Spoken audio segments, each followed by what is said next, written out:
사랑의 하나님 아버지, 다시 한번 감사를 드립니다. 이 시간 겸손히 주 앞에 나와 예배를 드립니다. 우리의 경배와 찬양을 받아 주시옵소서. 우리의 헌신을 받아 주시옵소서. 이 시간 하늘문을 열어 주시옵고 준비하신 은혜를 쏟아 부어 주시옵소서. 준비하신 놀라운 축복을 쏟아 부어 주시옵소서. 말씀을 듣고 성장하기를 원합니다. 말씀을 듣고 회복되기를 원합니다. 성령님의 강한 역사심이 이 시간에 있기를 원하며 우리 모두에게 성령님의 기름 부음이 있기를 원합니다. 함께하여 주시옵소서.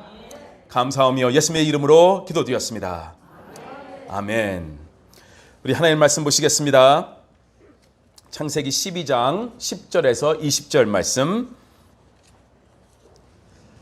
창세기 12장 10절에서 20절 말씀 한 구절씩 교대로 읽도록 하겠습니다. 제가 먼저 10절을 읽겠습니다. 그 땅에 기근이 들었으므로 아브람이 애굽에 거류하려고 그리로 내려갔으니 이는 그 땅에 기근이 심하였음이라.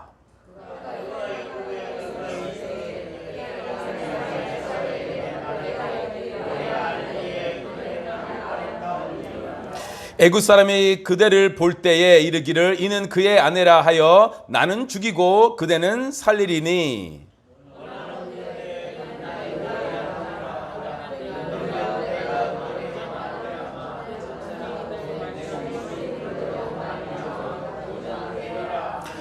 아브라함이 애굽에 이르렀을 때에 애굽 사람들이 그 여인이 심히 아리따움을 보았고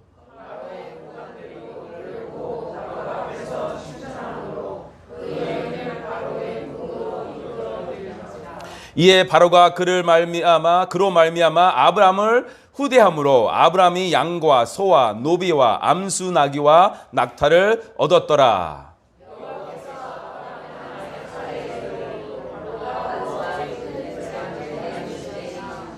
바로가 아브라함을 불러서 이르되 네가 어찌하여 나에게 이렇게 행하였느냐? 네가 어찌하여 그를 내 아내라고 내게 말하지 아니하였느냐?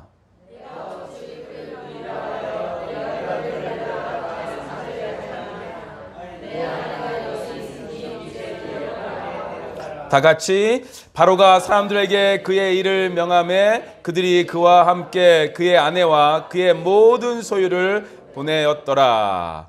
아멘. 아브라함의 실수라는 설교 제목으로 창세기 시리즈를 계속 이어가도록 하겠습니다. 오늘 12장을 이제 마치게 됩니다.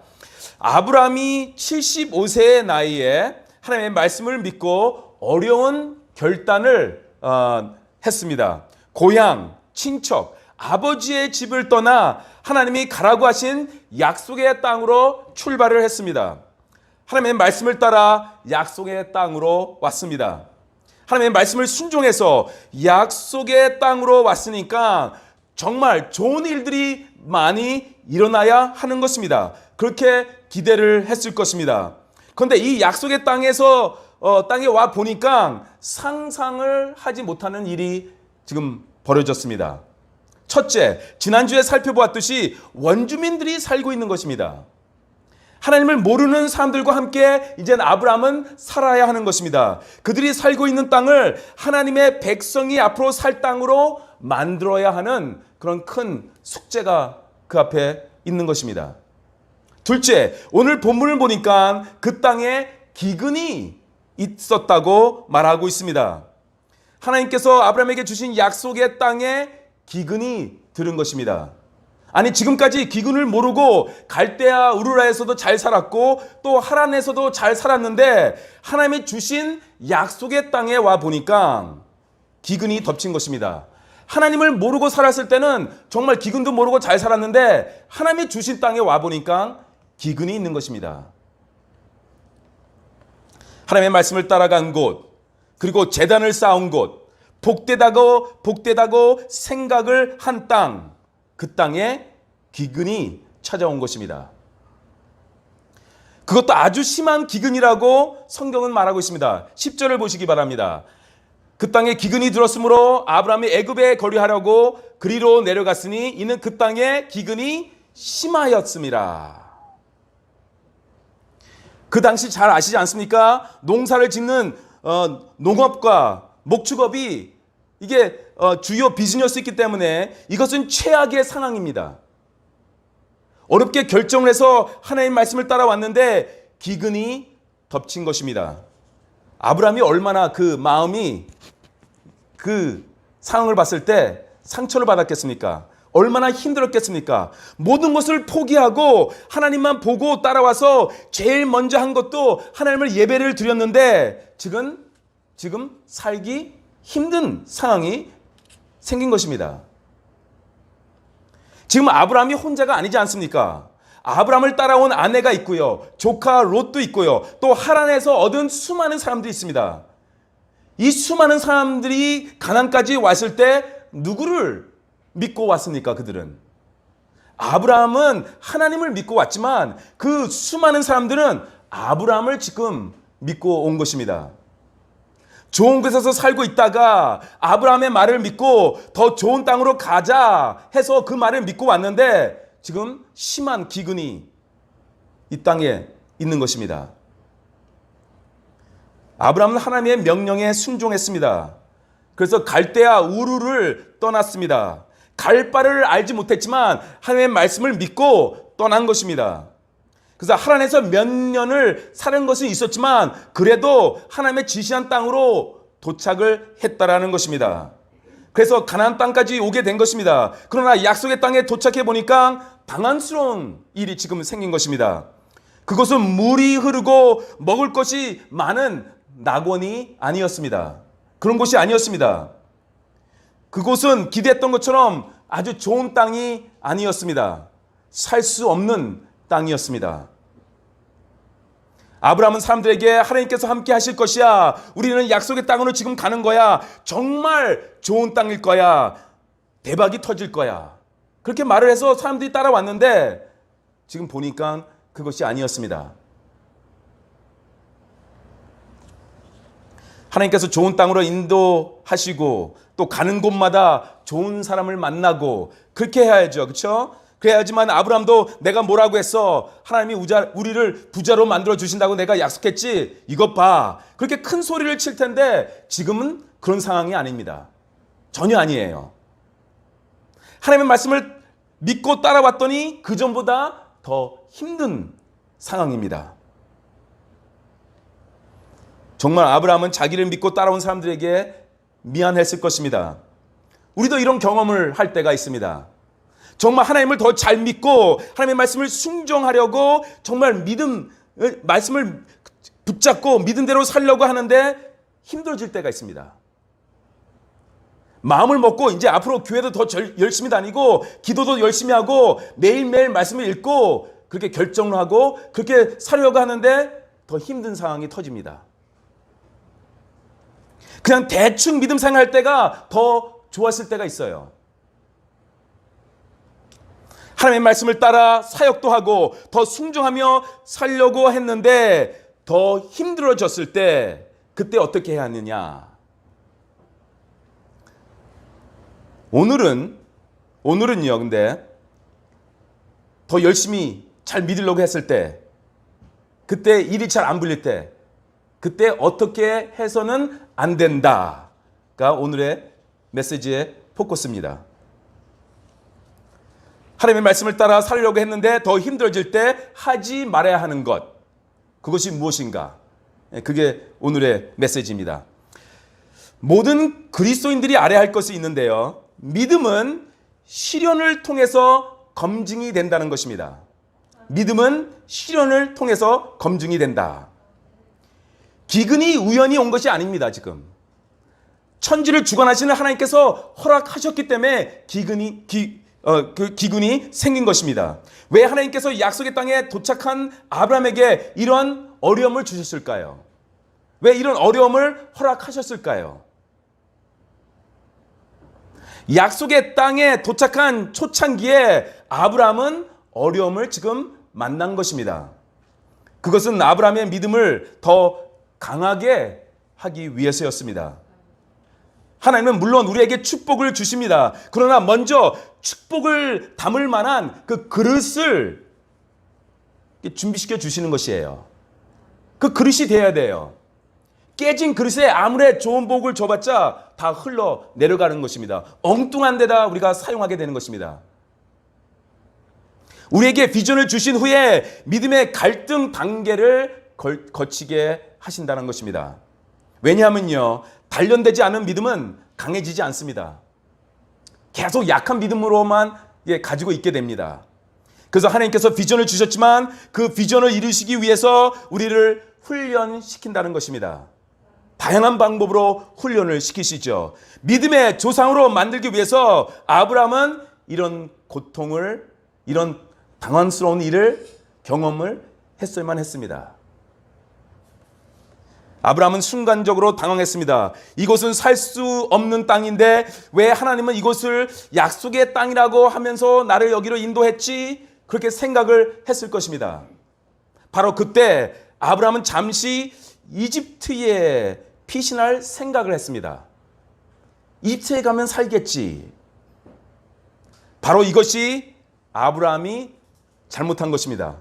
바로 이것이 아브라함의 실수입니다.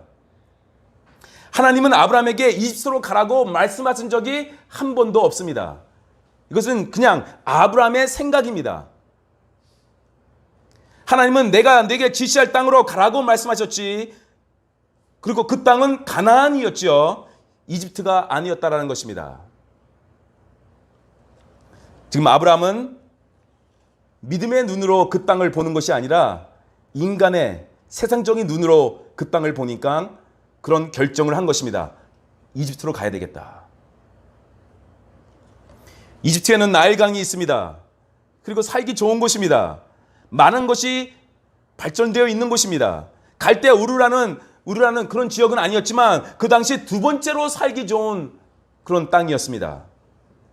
특별히 기근이 들면 많은 사람들이 이집트로 피하는 일들이 많았습니다. 살기 위해서 그렇게들 많이 했습니다. 특별히 사업을 하는 사람들은 이런 정보를 알고 있었을 것입니다. 아브라함도 사업가 집안에서 살고 있었잖아요. 세상 돌아가는 정보 수집이 빨랐을 것입니다. 그러니까 빨리 결정해서 이집트로 움직인 것입니다. 세상적으로 보면 좋은 결정이죠. 살아남을 수 있는 결정입니다. 그렇지만 영적으로 보면 하나님의 명령을 무시한 것입니다. 그렇게 되는 것입니다. 똑똑한 세상 사람들이 할 똑같은 방법으로 이집트로 간 것입니다. 그러나 아브라함은 기도를 하면서 하나님의 뜻을 물어봤어야 되는데 그것을 안 했습니다. 가나안 땅에 도착해서 무엇을 먼저 했죠? 아브라함이 좋은 행동 하나 했죠. 제단을 쌓았어요. 계속 제단을 쌓았습니다. 그런데 이 결정적인 순간만큼은 뭔가 급했는지 제단을 안 쌓습니다. 그게 또한 실수죠. 기도를 안 합니다. 실수입니다. 빨리도 짐을 쌓아 장막을 거두고 빨리 움직여야 된다. 우리가 살을 하면 빨리 가야 된다 하면서 정신없이 이게 결정을 한 것 같습니다. 우리도 살다가 많은 실수를 저지르는데요. 대부분은 정신없이 밀려서 결정한 것입니다. 기도하다가 하나님의 뜻을 발견해야 되는데 그것을 무시하고 그냥 빨리빨리 결정하면서 내린 그런 행동들, 그것들이 우리의 잘못이죠. 우리가 기근과 같은 역경을 만났을 때 이 상황을 어떻게 빨리 피하지 그런 생각만 하게 되는데요. 그것보다 이 상황을 통해서 하나님께서 내가 무엇을 배우기를 원하지? 라는 그런 생각을 해야 합니다. 그런 마음 자세가 있어야 되는 것이에요. 그래서 기도를 해야 하는 것입니다. 아브라함이 기도했더라면 하나님께서 뜻을 가르쳐 주셨을 것입니다. 그러나 아브라함 머리에는 이집트로 가지 않으면 죽을 것이다 라고 생각만 했던 것 같습니다. 답은 이것 하나뿐이다 하면서 이집트로 간 것입니다. 근데 답이 하나뿐일까요, 여러분? 다른 길은 없었을까요? 왜 없습니까? 다른 길이 있습니다. 너는 내게 부르짖으라. 내가 내게 응답하겠고 내가 알지 못하는 크고 비밀한 일을 내게 보이리라. 하나님의 약속입니다. 그때 하나님을 찾았어야죠. 부르짖었어야죠. 만약에 아브라함이 기도했으면 이집트가 아닌 세상 사람들이 알지 못하는 그런 크고 비밀스러운 일을 찾았을 것입니다. 그런 돌파구가 있었을 것입니다. 하나님의 말씀은 어제나 오늘이나 영원토록 동등합니다. 그러나 인간의 마음은 그렇지 않고 환경도 시시때때로 바뀌잖아요. 그렇지만 믿음이란 변하는 그 환경을 따라가는 것이 아니다라는 것입니다. 이해가 되지 않아도, 기근이 있어도, 절망이 있어도 하나님의 말씀이기 때문에 그 말씀을 붙잡고 그 자리에 있는 것이, 그것이 믿음입니다. 환경이 어렵다고 목표를 바꾸지 마시기 바랍니다. 고난이 온다고 해서 하나님의 계획을 포기하지 마시기 바랍니다. 그냥 밀고 나가시기 바랍니다. 그것이 하나님의 명령이라면 끝까지 붙잡고 계셔야만 하는 것입니다. 아브라함은 하나님의 말씀을 들었지만 위기에 부딪히자 너무 급한 나머지 순식간에 타협을 하고 말았습니다. 인간적인 생각이 그냥 나온 것이에요. 그냥 이집트로 빨리 가자. 믿음이 깊지 강하지 못하기 때문에 그런 것 같습니다. 이집트로 잠깐 피신하자는 것은 하나님의 말씀이 아니었다라는 것입니다. 하나님의 사람이 고민과 여러 세상적인 생각을 기도보다 더 많이 하고 있다면 인생이 꼬이기 시작하는 것입니다. 위기의 순간은 기도할 순간이지 고민해야 할 순간이 아니다라는 것입니다. 약속의 땅이 기근의 땅이 될 때 도망을 가면 안 됩니다. 거기서 하나님의 뜻을 발견해야 한다는 것입니다. 인간의 생각으로 판단해 이집트로 가는 아브라함에게 어떤 일이 일어났습니까? 믿음을 잃어버리면 계속 인간적인 생각이 나오고 인간적으로 판단을 하게 되고 더 일이 꼬이기 시작합니다. 11절, 12절을 보시기 바랍니다. 시작. 그가 애굽에 가까이 이르렀을 때에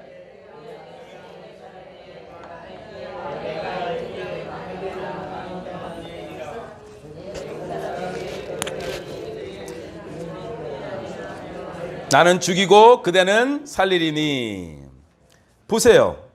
아브라함은 계속 인간적인 생각을 하게 됩니다. 첫 번째부터 그렇게 하니까 계속 그런 생각만 하고 있는 것입니다. 인간적인 생각을 가지고 이집트로 조금씩 다가갈수록 불안이 커지기 시작합니다. 불안해지면 모든 시각이 달라지는 것입니다. 불안해지니까 이상한 생각을 하게 됩니다. 아브라함의 아내는 왕이 탐낼 정도로 미인이었나 봅니다. 아주 예쁜 여인이었나 봐요. 아내가 미인이면 좋지 않겠습니까? 그런데 불안해진 후에 아내의 얼굴을 보니 이상한 생각이 드는 것입니다. 내가 보기에도 이 여자가 이렇게 예쁜데 다른 남자가 내 아내를 탐내지 않을까? 이런 생각을 아브라함이 하게 됩니다. 이집트로 가면서 한 걸음 더 나아가서 내 아내를 빼앗아 가려면 나를 죽이겠지? 그런 생각까지 합니다. 이상한 상상력이 아브라함을 지배하기 시작합니다. 이런 일이 실제로 일어날까요? 아닙니다. 아브라함 마음속에서만 이런 일이 지금 이게 일어나고 있는 것입니다. 아브라함의 마음뿐입니다. 근데 이렇게 대부분의 많은 사람들이 살아가고 있다는 것입니다. 실제로 일어나지 않을 일을 이렇게 극대화해가지고 미래의 일들을 미리 이렇게 걱정하면서 사는 사람들이 있어요. 그러면서 불안해합니다. 미래는 여러분에게 축복일 수도 있고 저주일 수도 있습니다. 그것은 아무도 모릅니다. 그렇지만 믿음이 있는 사람은 미래가 축복이 되는 것이에요. 하나님의 말씀을 믿고 우리가 나가기 때문에. 그러나 믿음이 없는 사람에게는 미래가 계속 불안한 것입니다. 어떻게 될지, 이렇게 될까 저렇게 될까, 그냥 불안 속에서 사는 것이에요. 아브라함은 하나님을 잃어버리고 순식간에 믿음을 포기했죠. 그때 불안이 찾아온 것입니다. 믿음이 없으면 그 자리에 불안, 그것이 자리 잡고 있는 것입니다. 그러면서 극단적인 생각을 하게 됩니다. 아브라함은 갑자기 자신의 안전을 생각했습니다. 더 불안해졌습니다. 그래서 아브라함은 수단과 방법을 이렇게 구하기 시작합니다. 어떻게 합니까? 아내에게 거짓말을 좀 해달라고 부탁을 합니다. 13절 읽겠습니다. 시작. 원하건대 그네 나의 누이라 하라. 그러면 내가 그대로 말미암아 안전하고 내 목숨이 그대로 말미암아 보존되리라 하리라. 이것이 바로 아브라함의 작정입니다. 아내가 거짓말을 하게 해서 살아남자. 이것이 이제 남자의 머리에서 나온 거예요. 우리가 믿음의 자리에 있지 않고 하나님 말씀을 떠났을 때 얼마나 비굴해지는지 잘 보여주는 그런 구절입니다. 인간이 치사해지는 것이에요. 믿음의 자리에 있지 아니하면. 이 말을 들은 사례가 얼마나 기가 막혔겠습니까? 살고 싶어서 나를 아내라고 소개하지 않고 누이라고 소개를 하다니. 드디어 사건이 생깁니다. 14절 15절 보니까요. 아브라함이 애굽에 이르렀을 때 애굽 사람들이 그 여인이 심히 아름다움을 보았고 바로의 고관들도 그를 보고 바로 앞에서 칭찬함으로 그 여인을 바로의 궁으로 이끌어 들인지라. 아브라함의 아내가 정말 미인이었나 봅니다. 이집트가 난리가 났습니다. 이집트의 남자들이 다 난리 났어요. 지금 세라가 아브라함보다 10살 어리거든요. 65세입니다. 지금. 그런데 65세 된 여인이 지나가니까 남자들이 그냥 뿅 간 거예요. 우리 교회 권사님들도 미인이신데 세라가 좀 더 예뻤나 봐요. 이집트의 그 당시 문화는 무엇입니까? 이집트의 모든 아름다운 여인들을 바로가 후궁들로 삼는 것이죠. 그게 문화예요. 그래서 갑자기 아름다운 여인이 나타나니까 바로의 궁으로 데리고 간 것입니다. 여기서 우리는 아브라함의 계속되는 실수를 보게 됩니다. 용기를 내서 아내라고 말하면 될 텐데 자기만 살겠다고 그냥 자신의 여동생이라고 해가지고 아내를 궁으로 보내는 것입니다. 계속 실수를 합니다. 이 실수가 어디서부터 시작됩니까? 가나안 땅에서. 거기서 머물렀어야 되는데 그 실수 하나가 계속 꼬이는 것이에요. 처음부터 하나님의 뜻을 구하지 않고 이집트로 왔더니 먹을 문제는 해결됐습니다. 근데 다른 문제가 계속 생깁니다. 너는 범사에 그를 인정하라. 그리하면 내 길을 지도하시리라. 하나님은 하나님을 인정하는 사람의 길을 인도해 주십니다. 그 사람들을 도와주십니다. 그러나 하나님을 무시한 사람에게는 하나님이 지도하지 않습니다. 아브라함은 자기의 인간적인 결정을 내린 것입니다. 바로의 궁으로 이끌어 들인지라. 그 여인을. 이 말씀은 사례가 바로의 후궁이 되기 위한 준비 절차에 들어갔다라는 것입니다. 그런 뜻입니다. 아직 사례는 바로와 동침하지는 않았지만 이제 그 단계에 있는 것입니다. 생각해 보시기 바랍니다. 동침하는 그 순간 믿음의 조상 아브라함의 아내로서 믿음의 씨앗을 낳아야 되는 그 하나님의 위대한 계획은 어떻게 되는 것입니까? 물거품 되는 것입니다. 이게 단순한 이야기가 아닙니다. 구원의 역사와 연결된 이야기입니다.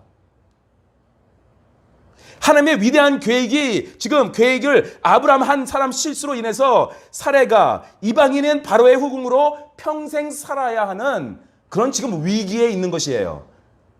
아브라함 그 사람의 실수로 인해서 이런 일이 벌어지고 있는 것입니다. 하나님의 구원의 역사의 계획을 지금 아브라함이 방해하고 있는 것이에요. 아브라함이 아내를 버리고 얻은 것이 있어요. 근데 무엇을 얻었습니까? 16절을 보니까요. 이에 바로가 그로 말미암아 아브라함을 후대함으로 아브라함이 양과 소와 노비와 암수 나귀와 낙타를 얻었더라. 아내를 버리고 많은 동물들과 남녀 종들을 얻었습니다. 아직까지 기회가 있었는데도 말을 못하는 아브라함을 보게 됩니다. 아브라함은 그날 아내만 버린 것이 아닙니다. 하나님의 계획도 버렸습니다. 믿음도 버렸습니다. 모든 족속에게 복이 되는 것도 버렸습니다. 세상적인 것은 얻었지만 더 위대한 것은 다 버렸습니다. 가나안 땅에서의 실수가 계속 이렇게 꼬이는 것입니다. 그래서 하나님이 더 이상 보고만 있을 수가 없었습니다. 그래서 하나님이 개입하십니다. 인간의 실패에 개입하시는 하나님을 우리가 17절에서 보게 됩니다. 시작. 여호와께서 아브라함의 아내 사레의 일로 바로와 그 집에 큰 재앙을 내리신지라. 어떤 큰 재앙이 바로의 집을 덮칩니다. 우리가 그것을 확실하기는 모르지만요. 어떤 재앙이 바로의 집에 덮쳤다고 말하고 있습니다. 그러나 이 재앙이 아브라함의 거짓말 때문이라는 것은 우리가 다 알 수 있습니다. 그것은 사실입니다.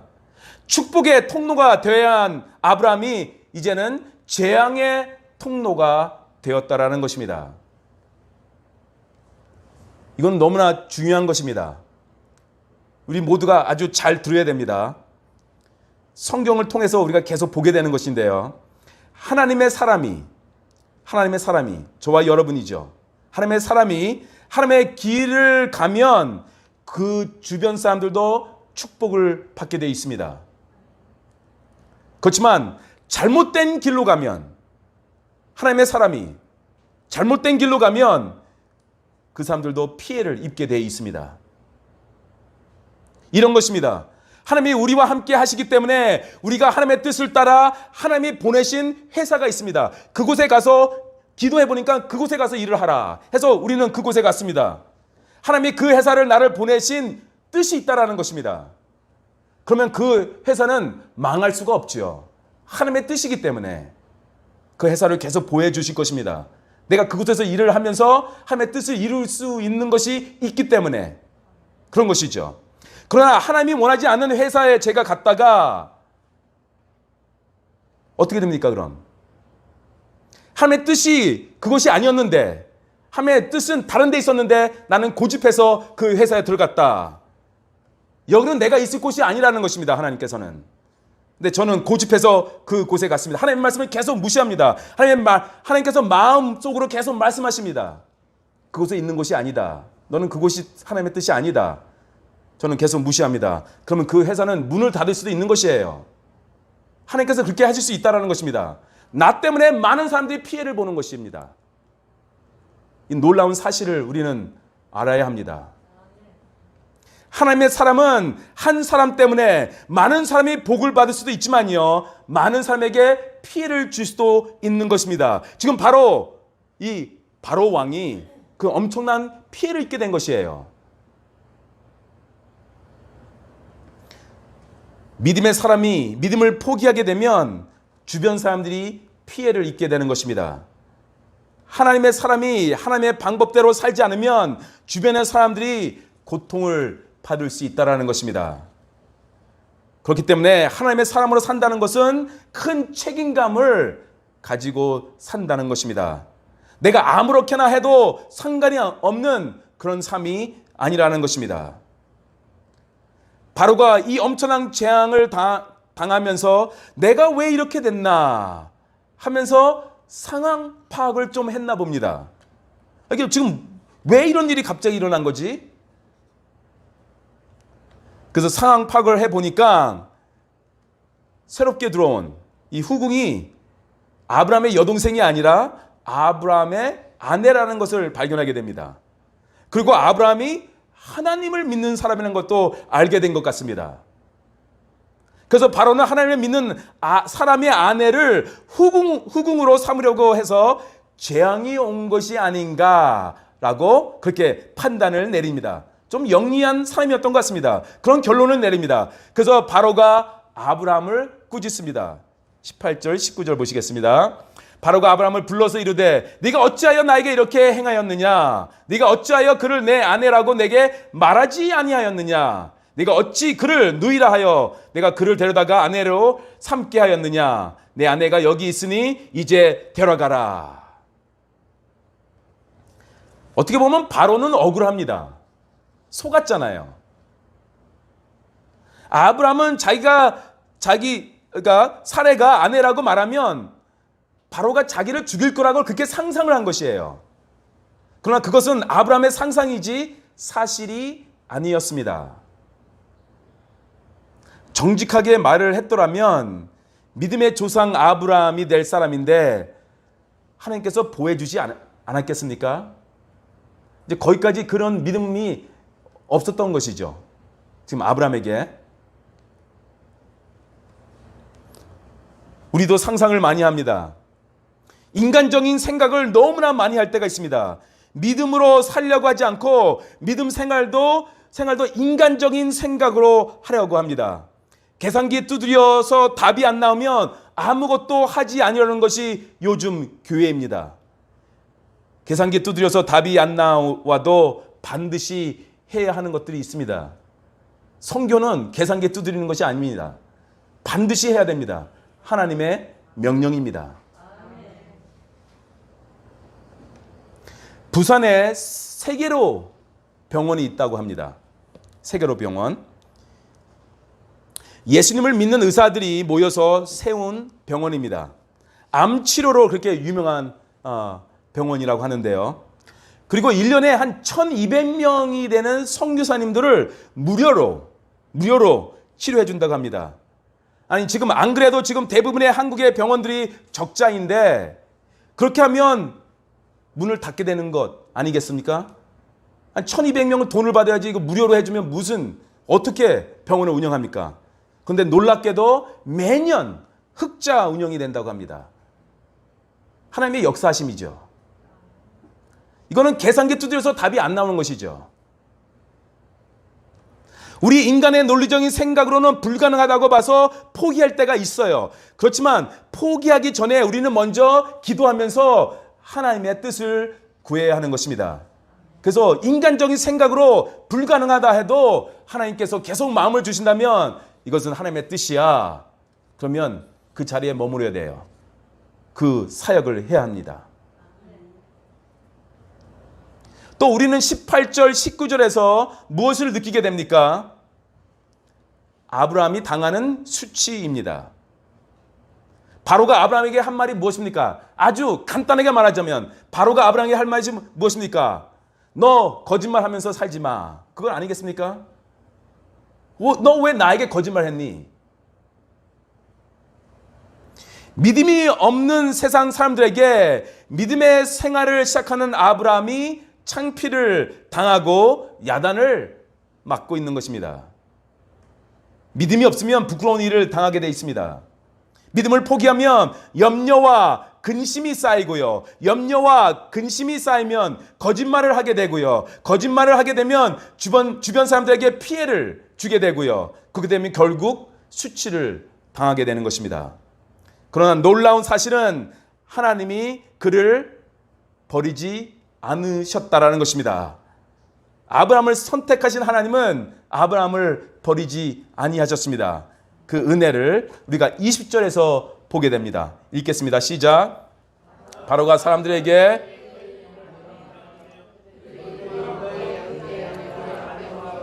소위를 보내었더라. 아멘. 사실 하나님이 개입하시지 않으셨더라면 아브라함이 거짓말을 했다는 이유로 바로에게 죽었을 것입니다. 바로는 지금 이집트의 왕입니다. 사람 살리고 죽는 일 그냥 할 수 있죠. 아무 때나. 그러나 하나님께서 바로를 압박하셨기 때문에 바로가 아브라함에게 야단은 쳤지만 죽이지는 않았습니다. 바로에게 거짓말하고 재앙이 오게 하고 이렇게 화를 나게 했으며 아브라함을 죽이는 것은 아무런 문제가 없었을 것입니다. 그러나 바로는 어떻게 합니까? 그의 아내와 그의 모든 소유를 보내었더라. 그때 아브라함이 좀 알았을 것 같습니다. 하나님이 나를 보호하셨구나. 또 이 약속의 땅에 머물렀어야 했구나. 원점으로 돌아가는 것이에요. 지금 다시 돌아가잖아요. 고생만 죽도록 하고 수고만 하고 거의 죽을 뻔하고 와이프도 아내도 빼앗길 뻔하고 다시 약속의 땅으로 지금 가는 것입니다. 환경에 의지하지 말고 말씀에 순종하라는 것입니다. 열심히 기도했지만 결과가 나쁘다고 결론 내리지 말라는 것입니다.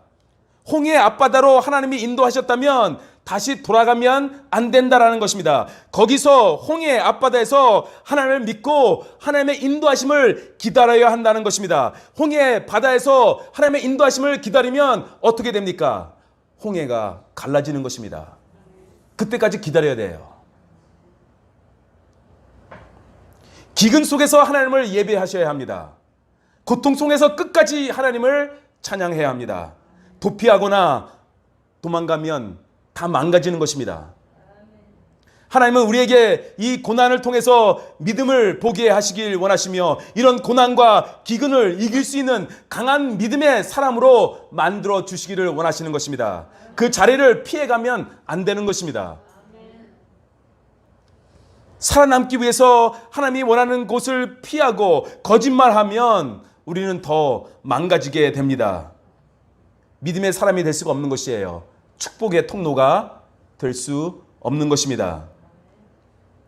아브라함이 가나안을 피해서 이집트로 간 것처럼 예수님께서 만약 십자가를 피하셨다면 우리의 구원은 물거품이 되는 것입니다.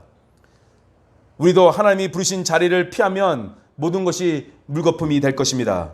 그러나 우리를 부르신 곳에서 그곳에서 기근이 들었어도 그 자리에 있으면 주변 사람들이 축복을 받게 될 것입니다. 이것이 믿음의 비밀입니다. 이것이 축복의 길입니다. 하나님은 우리를 축복하실 것입니다. 아멘. 그러나 먼저 축복을 담을 만한 믿음의 사람으로 우리를 만들어 주실 것입니다. 그렇기 때문에 시련의 시간에서도 하나님만 바라보는 저와 여러분이 되시기를 주님의 이름으로 축원합니다.